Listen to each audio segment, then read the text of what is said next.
Ayan, ulaw-ulaw na oh. Oh, wala na.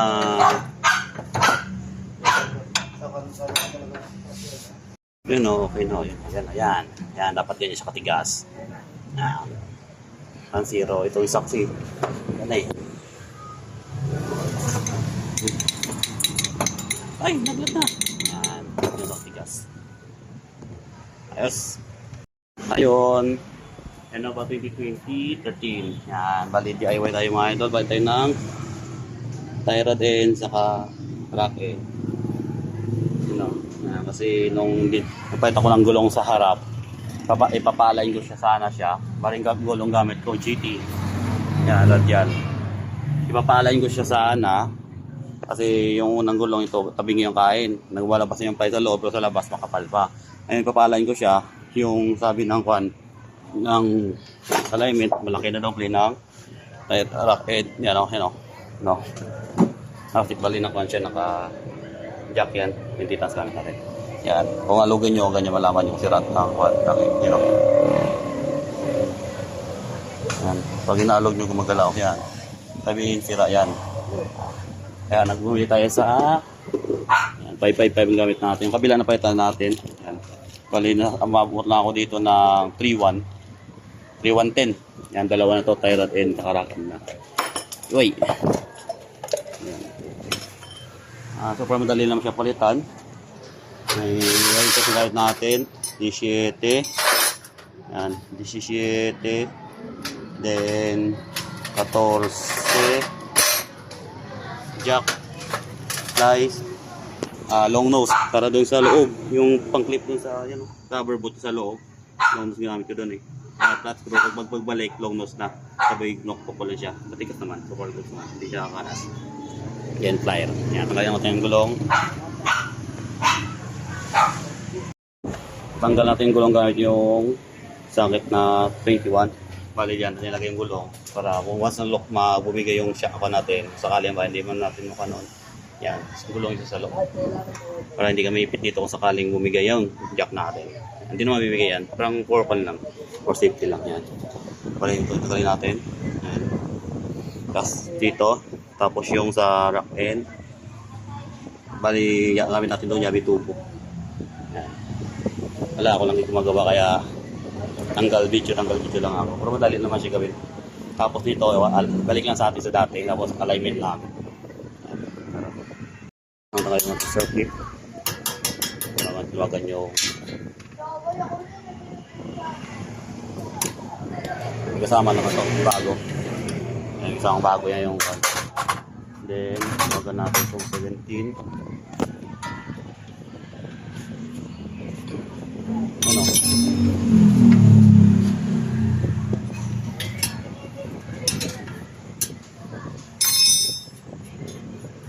DIY na lang na. DIY ko na lang ito.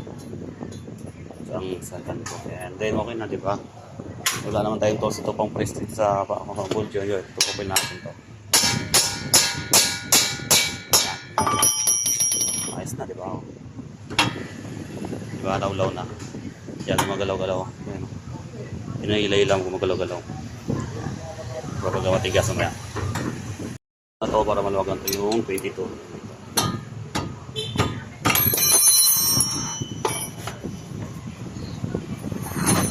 Magalan natin para matanggal natin ito yung tie rod end. Yan, tapos ito, bilangin nyo para ilang ikot. Yan, sample ito.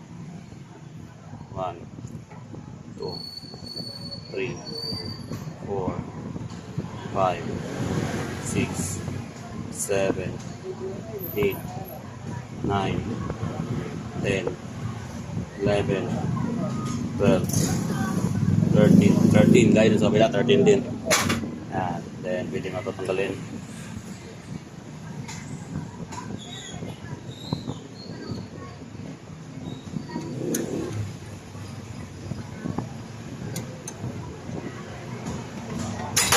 Guys,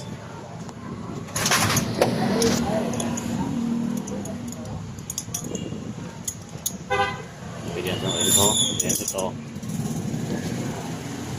Lagyan natin grasa dito para pag-hila natin, patulas na siya. Ay, gumuna. Parang linggo na ng loob. Meron palang 12 dito, natanggalin mo na kasi cover siya. Basta lang naman to.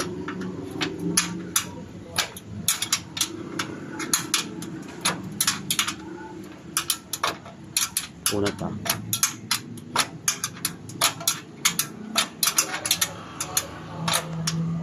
Yun, okay na, kaya makikita na natin yung lock ng boot. Yung pinasikwat na siya ng touch screw para matanggal. So dito kanina, sinikwat ko lang din naman to, then binalik ko rin siya ulit. Kaya matigas yan siya. Gamit ako siya ng touch screw, sabay nipit siya lang. Eh, long nose pala, then pinukpok ko pala sa taas para mapre siya ulit. Nipit yung touch screw sa gitna. Para mipit ulit. Yan. So, pasukan sa taas ko, then kinagalaw-galawin mo siya. Luluwag naman siya.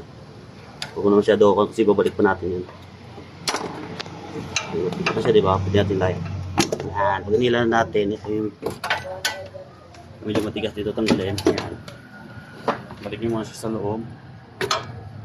Diba? Akin. Medyo grasa.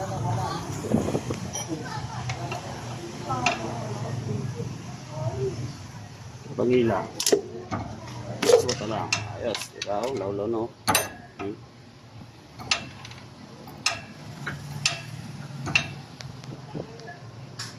Napatan natin ito. Sabi ito ko na gamit natin dyan. Ang tanggal. May lock pala sa gila dyan. Ayan nakapit. Ayan. Yan. Yan o. Tanggalin nyo muna ito. Pinipit na naman yan. Balik ko dyan ito. Kung siya na flat screw. Tulak na flat screw. Para mag-tanggal yung lock niya. Diba ako? Aking pin yun. Diyan lang. So, medyo sa kabila yung medyo mahirap. Kasi medyo masikip yung space, pero kaya naman yan. Okay na, luwagin siya mga idol. Ayan, gabi tubo lang. Nung maluwagin siya, pinatang kamay yan. Diba itong lock niya.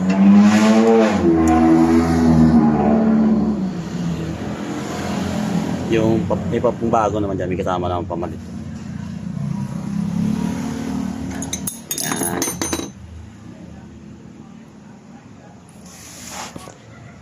Yan yung bago, may kasama naman yan siya. Yan, ganyan na siya. Then, ito, yung yan, di ba may kuhan dyan, parang may puntil. Dito niya ilagay yan.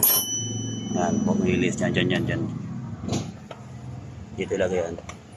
Lock niya yan dyan, para hindi umikot. Yan.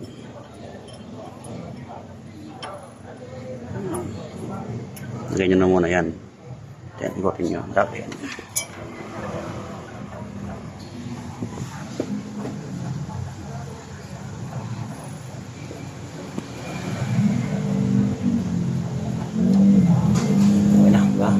Then, ibitan ito ulit ng yabi tubo, then ipit-pitin nyo ito ulit para punta dito, para mag-lock na ito. Yan, lumati kasi siya. Oh. Inalaw-law na law-law. Okay natin, ito na. Balikan natin yung lock niya.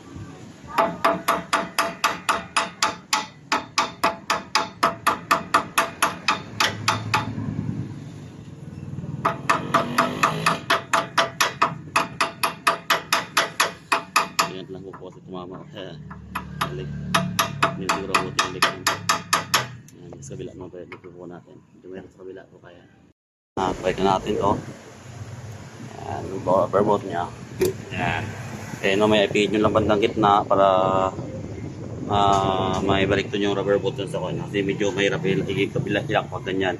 Panlagit na lang huwag isagad kasi baka maipit yung rubber bolt. Hindi mo mapansin pag inikot mo ng bela.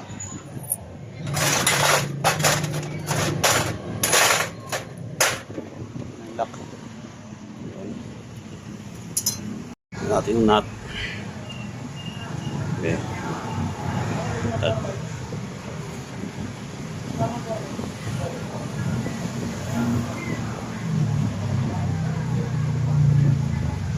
Then ito, yan. Kasama siyang circle. Yan. Bali, na 13. Gawin natin equal na 13. Okay. Isa. Dalawa, tatlo, apat, lima, anim, ito, ulo, siyam, 12, starting. Yan, 30 na siya ngayon. Ako na yan dyan. Hindi mo siya totally perfect. Pero binaling natin sa dati. Pero ipa-align pa rin natin ito para sigurado. Sayang gulong pag hindi natin pinalign. Naghawak ko ganyan. Pasok.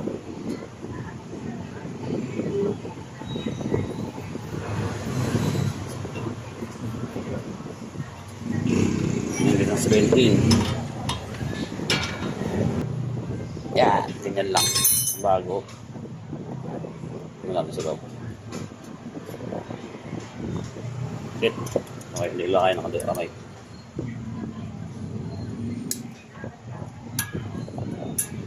Pitilan natin para talagang walang kalas. Ayos. Ngayon, balik natin muna biya sa gitna para mabagamit natin rubber boot doon sa balik natin doon sa dating pwesto niya. Yan, gano'n. Balik kita lang natin. Okay na. Hinit ko na yung gulong ulit. Then, yan. Yan, ipasok to. Yan, binalik natin. Then, kasi natin yung surf clip yan. Bali, inipit ko siya dito ng long nose. Then, pinupukpuk ko ng kwan dito. Ng martilyo. Pero mas mayroon niyang price maganda yung sikat ng price. Example na dito. Yan. Pero wala tayo nun. DDI walang tayo kaya idea para ano lang. Ay, lock ko muna. Yan, okay na nabalik natin yung lock ko. Lalim. Hindi na yun siya gagalaw. Hindi siya makakanggal. Tigas na siya. Matigas na yan siya ginagamit sa dati. Pero ibang ginagamit yan yung word strap. Hindi na siya talaga balik. Then, ginamit ko yung 22. Baka makalimutan. And then bukas, paalay natin to. Sigurado yung alignment perfect pag machine. Para hindi sayang gulong. Ayos na. Paalay natin gulong. Then, next yung gawin, change oil ng transmission oil sa differential oil kasi manual to. Ayos. Kanina, nung ginaganyan-ganyan natin yung gulong kanina, gumagalaw. Ito ngayon, wala nang galaw. Stable na. Ayos. Nabitin natin natin bukas ng pa-align sa machine. Ayos na. Thank you for watching.